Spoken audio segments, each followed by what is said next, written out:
El compromiso del cristiano en el mundo.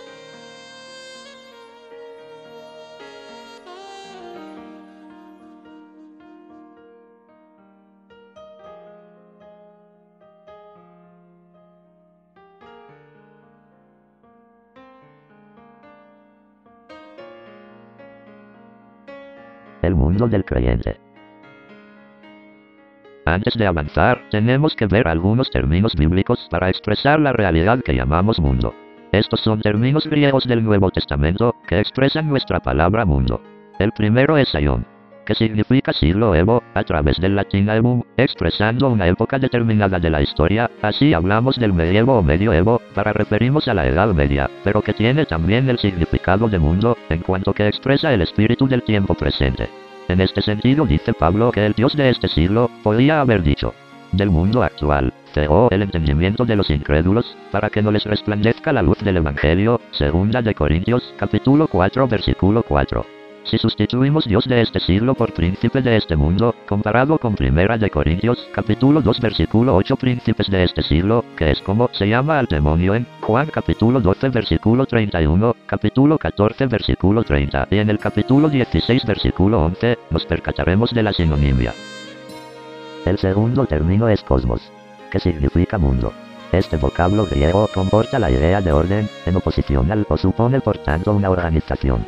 Tiene en el Nuevo Testamento 4 sentidos. Número 1. El universo entero, Juan capítulo 1 versículo 10. Número 2. El planeta que habitamos, Juan capítulo 1 versículos 9 y 10. Número 3. La humanidad entera que nuestro planeta, Juan capítulo 3 versículo 16. Número 4. Los mundanos, o sea, el sistema de criterios y actitudes opuestos a Dios, a Cristo y al Evangelio. El bloque de los que rechazan la luz, Juan capítulo 1 versículo 10c, y hacen en el maligno, como dice el original de Primera de Juan capítulo 5 versículo 19, sabemos que somos de Dios, y el mundo entero está bajo el maligno.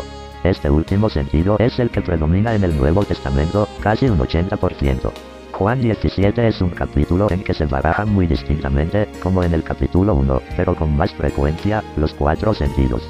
A. En el verso 5 y en el 24, en total, 2 veces. B. En los versos 11 2 veces, 12, 13 y 15, 5 veces. E. En los versos 18 2 veces, 21 y 23, 4 veces. D. En los versos 6, 9 y 14 3 veces, 16 2 veces, y 25, 8 veces. 19 veces, en total, solo en este capítulo. Y es precisamente en este capítulo, en el que Cristo nombra 8 veces en sentido peyorativo a este mundo que no ha querido conocerle, y de cuya contaminación pide al Padre que los preserve, donde el mismo Jesús habla de enviar los suyos al mundo. ¿Por qué? Porque los discípulos de Cristo, los creyentes, la Iglesia, tienen la misión de ser sal de la tierra y luz del mundo. Mateo 5 del 13 al 14. Pues a todo el mundo hay que llevar el mensaje de salvación. Mateo 28, 19 a todas las gentes. Marcos 16, 15 a toda criatura. Lucas 24, 47 en todas las naciones. Juan 20, 21, como me envió el Padre, así también yo os envío a perpetuar su obra. Hechos 1, 8, y me seréis testigos, hasta lo último de la tierra.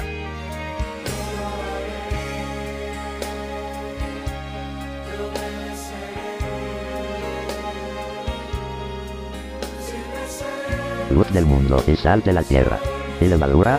Para entender bien el papel del cristiano en el mundo, examinaremos de cerca el sentido que Jesús dio a las 3 metáforas de sal, luz. Mateo 5, del 13 al 14. Vosotros sois la sal de la tierra, pero si la sal se desvaneciere, ¿con qué será salada?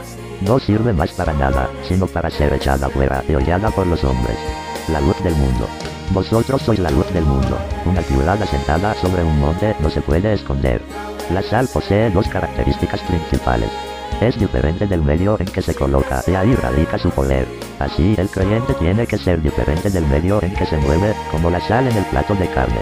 Su objetivo es preservar de la corrupción, como un antiséptico, por lo cual ha de retener su virtud germicida.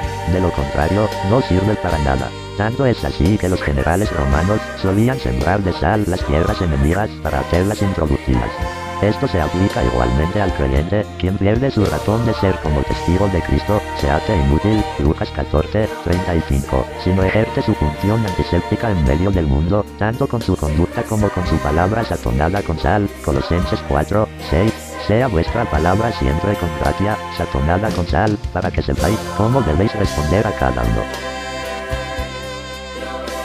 La luz ilumina lo que está oscuro. Para ello necesita tener potencia, dirección, elevación y ausencia de objetos que se interfieran en el rayo que emite su foco. De la misma manera, el creyente debe emitir la luz de palabra y de obra, en contacto directo y continuo con el que es la luz del mundo, Juan 8:12, sin esconderse bajo la mesa, sino puesto sobre el candelero, es decir, en lugar notable, viviendo y actuando siempre, en casa, en la calle, en el taller, en la oficina y en todas partes, de forma que su luz sea manifiesta e ilumine directamente aquellos aspectos de la vida que ofrecen una grave problemática a todos cuantos les rodean. Este mundo insatisfecho, confuso y doliente, necesita luz, amor, ánimo, guía, consuelo, y todo ello, solo lo encontrará en Jesucristo a través de sus testigos. Y levadura o fermento, Mateo 13:33. Otra parábola les dijo: el reino de los cielos es semejante a la levadura que tomó una mujer, y escondió en 3 medidas de harina, hasta que todo fue leudado. Bases teológicas de una ética de compromiso. Es preciso decir que, cuando aquí usamos la palabra compromiso, nos referimos a entrega, empeño y riesgo. Es muy significativo que los puritanos hipercalvinistas se hayan preocupado muy poco por los problemas que acosan al mundo próximo. Incluso los más fervientes en predicar el evangelio para salvar a los hombres perdidos y así rescatados del fuego del infierno, no ofrecían soluciones positivas para los graves problemas de la pobreza, el hambre, el desempleo, la guerra, entre otras cosas. Hay incluso hoy grupos de esta ideología que ni siquiera se preocupan por la tarea misionera de la Iglesia, esperando a que el Espíritu Santo lleve de las orejas a sus iglesias semidesiertas a los que Dios ha destinado desde la eternidad que se habían de salvar. Fueron precisamente 2 hombres que creían en la oferta universal de salvación a todos los hombres, los 2 principales pioneros de la obra misionera por parte de los evangélicos ingleses. Andrew Wheeler, 1754 a 1815, y William Carey, 1761 a 1834, pusieron los cimientos del verdadero evangelismo protestante, por haber sabido huir tanto del hipercalvinismo como del arminianismo. En efecto, una teología que predique una redención limitada y rechace la gracia común y la oferta general de salvación, va contra la palabra de Dios. Por otra parte, si se quita a Dios la iniciativa en la obra de la salvación, y se hace creer al oyente que él mismo está decidiendo su salvación con un gesto, una palabra o una corazonada, se olvida que es el Señor quien abre el corazón para escuchar y recibir el mensaje. Hechos 16:14. Una equivocada interpretación de Apocalipsis 3:20 que dice: he aquí, yo estoy a la puerta y llamo. Si alguno oye mi voz y abre la puerta, entraré a él, y cenaré con él, y él conmigo. Fuera de su contexto, como si las palabras de Cristo fuesen dirigidas a inconversos, cuando van dirigidas a una iglesia, ha dado pie a equivocaciones peligrosas, reflejadas ordinariamente. No dejamos que haya excepciones de buenos frutos en resultados superficiales y efímeros. La verdadera base bíblica de una ética de compromiso consta de los siguientes puntos doctrinales. 1. La humanidad está caída por el pecado, pero quedan en ella algunos rasgos de la imagen de Dios en el hombre. El hecho mismo de la insatisfacción reinante y de ese aburrimiento existencial que solo el ser humano es capaz de sentir, nos habla de ese abismo que hay en el corazón del hombre y que solo se llena con el infinito, porque todo lo demás es como cisternas rotas que no retienen agua. Jeremías 2:13. 2. Todo lo bueno que hay en el mundo, en todos los campos. Trabajo, arte, cultura, la verdad, la justicia, la libertad, es acepto a Dios y está bendecido y promocionado por su gracia común. Ningún verdadero valor humano está destinado a perecer. Y la creación entera gime con dolores de parto por ser redimida de su condición de clima inhóspito para el hombre. Romanos 8:19-23. No cabe duda de que el Espíritu de Dios trabaja en todo lo humano de todos los hombres para iluminar, aliviar, disponer, ayudar en todo lo bueno, bello, verdadero y justo que se hace en el mundo. 3. Por tanto, el creyente tiene el derecho y el deber de comprometerse a favor de todas las causas justas. Por la paz, la verdad, la justicia, la libertad. Contra el hambre, el desempleo, la explotación, la violencia, la guerra, la tortura. Pero con una importante precisión que Epes Chafer y Oswald Guinness hacen constantemente en sus libros y conferencias. El cristiano debe ser un cobeligerante. Un cobeligerante es una persona con quien no estoy de acuerdo en todo tipo de cuestiones esenciales, pero que, por las razones que sea, se halla en el mismo lado que yo en la lucha por algún asunto determinado de justicia pública, pero no puede ser un aliado de los partidarios de la violencia. Naturalmente, Esta postura es, a veces, muy incómoda, puesto que hace al creyente un blanco de las iras de todos. De los conformistas, porque lo creerán demasiado revolucionario. De los revolucionarios, porque lo tendrán por demasiado conformista. Pero este es su camino, si ha de seguir las huellas de Cristo. ¿No fue Cristo el blanco de las iras, tanto de las derechas como de las izquierdas de su tiempo? Problemas de difícil solución a la luz de la enea cristiana. El creyente ha de huir de dos extremos. Del secularismo antropocéntrico, que centra su interés en lo puramente humano, sin dar importancia a lo eterno ni a la urgencia de la salvación. Del angelismo desencarnado, interesado únicamente en la salvación del alma, con poca o ninguna preocupación por las realidades temporales y los problemas acuciantes de la humanidad. El compromiso ético del cristiano aparece claro cuando se trata de problemas como el racismo, que atenta contra la dignidad del hombre, y establece clases étnicas donde Cristo vino a derribar muros de separación. También el feminismo bien entendido es una causa justa, digna del compromiso del creyente. Gálatas 3:28 dice que no hay varón ni mujer. Primera de Pedro 3:7 coherederas de la gracia de la vida. Todos estamos de acuerdo en rechazar la tortura, la explotación, la carrera armamentista. Pero hay dos problemas de difícil solución para un creyente. 1. La guerra. Desde el día en que Caín se levantó para matar a su hermano Abel, los hombres han estado en conflicto unos con otros. El Antiguo Testamento nos da la impresión de que Dios aprobaba y alentaba la guerra, Primera de Crónicas las 5:22, pero una sana hermenéutica nos enseña a. Que la preservación del pueblo elegido, y las promesas de redención, hacían a veces necesario oponerse a los impíos circunvecinos. B. Que no todo lo violento del Antiguo Testamento era aprobado por Dios. Los profetas sueñan con el día futuro en que la paz será tan grande. El Mesías fue profetizado como príncipe de paz. Isaías 9:6, abogó por el amor al enemigo. Mateo 5:44, pero Dios hizo al hombre libre y, con ello, cargó con el riesgo de que se desviara, hasta el punto de introducir el pecado, la muerte, la guerra. ¿Puede un cristiano participar en la guerra? A pesar de lo que parece deducirse de Mateo 5:39, 26:52, Romanos 12:18 al 21, que tratan de disposiciones cristianas en relaciones personales, es muy difícil mantener una línea consistente. Como dice Georgia Harkness, el dilema del cristiano no pacifista es cómo continuar amando a los enemigos de uno y de su nación, mientras buscan la manera de destruir su vida, su propiedad y su poder. El dilema del pacifista es cómo actuar para la estabilidad constructiva, mientras hay toda violencia y agresividad alrededor de él y sus compañeros creen que la única solución es la fuerza militar. Frente al dilema de la participación en la guerra, el cristiano tiene que decidir por medio de la oración ante Dios cuál será el curso de acción que tomará. En cuanto a las iglesias, deben proclamar el mensaje de paz, educar para la paz y dar su apoyo a las organizaciones mundiales que luchan por la paz. 2. La pena de muerte. No cabe duda de que la revelación del Antiguo Testamento da legitimidad a la pena de muerte, primero por el delito de homicidio, Génesis 9:6, y después del Sinaí por una serie de causas, como puede verse especialmente en los capítulos 21 y 22 del Éxodo. Aún así, esta legislación era mucho más benigna que la de los países circunvecinos, pues las leyes de Hammurabi, por ejemplo, imponían la pena de muerte por causas de muy poca monta. Es difícil ser dogmático en este caso, pero el espíritu del Nuevo Testamento es contrario a la pena de muerte.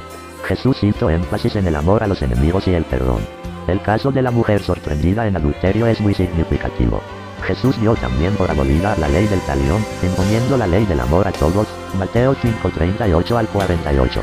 Hay otras razones muy fuertes en contra de la pena de muerte. A. El único dueño de la vida es Dios. B. No soluciona ningún problema. No resarte el daño ocasionado por el malhechor. No disminuye el número de los crímenes, como lo demuestran las estadísticas de muchos países. Estimula el espíritu de venganza. C. La pena de muerte significa que la sociedad se declara impotente para redimir de su condición a un criminal, y renuncia a rehabilitar para una vida normal digna, por los medios pedagógicos que enseña la avanzada psicología moderna. Podemos dar un paso más, y decir que la pena de muerte está prohibida en el Nuevo Testamento. La espada es el elemento más significativo del equipo militar del magistrado, pero también le da derecho a empuñada para propinar la pena. Pablo no dice que los cristianos debiesen trabajar para cambiar esto. En lugar de eso, él dice que aceptemos esto, porque es servidor de Dios para tu bien. El bien es una vida tranquila, ordenada, civilizada de ciudadanos que moran bajo la ley. El comentario de la Biblia Plenitud dice: cuando funcionarios gubernamentales utilizan la fuerza para reprimir o castigar el mal, no están actuando equivocadamente. todo lo contrario, son servidores de Dios y están haciendo bien. Lleva la espada. Algunos estudiosos piensan que el hecho de que Dios autorice al gobierno como su siervo a utilizar la fuerza hasta el punto de privar a alguien de su vida no contradice el mandamiento. No matarás de Éxodo 20:13. La palabra usada en ese mandamiento se refiere al asesinato criminal y no incluye el procedimiento judicial por el cual alguien pierde la vida, ni se refiere al matar en la guerra, acciones que se expresan con otras palabras en el Antiguo Testamento. Algunas veces, la ira de Dios utiliza al gobierno civil para castigar a quien hace el mal. Esto significa que los castigos civiles no se deben imponer solamente para contener el mal, sino también para castigarlo. El Nuevo Testamento, en términos generales, respeta la ley penal establecida en el Antiguo Testamento, no cambiando su aplicación, pero sí en busca de la transformación del corazón de las personas que viven bajo ella. Hay que hacer notar que Jesús sí estuvo frente a 2 casos de pena capital, pero en ninguno de los 2 casos fue juez ni acusador. Su papel se especificó a la vida espiritual de ambos.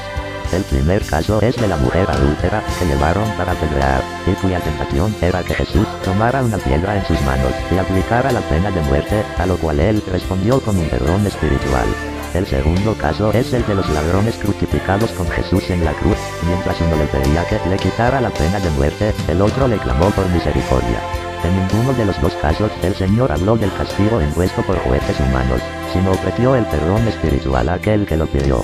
Por lo tanto, Jesús distinguió entre 2 autoridades para perdonar pecados y la de los jueces para aplicar justicia, dedicándose únicamente al área que le correspondía.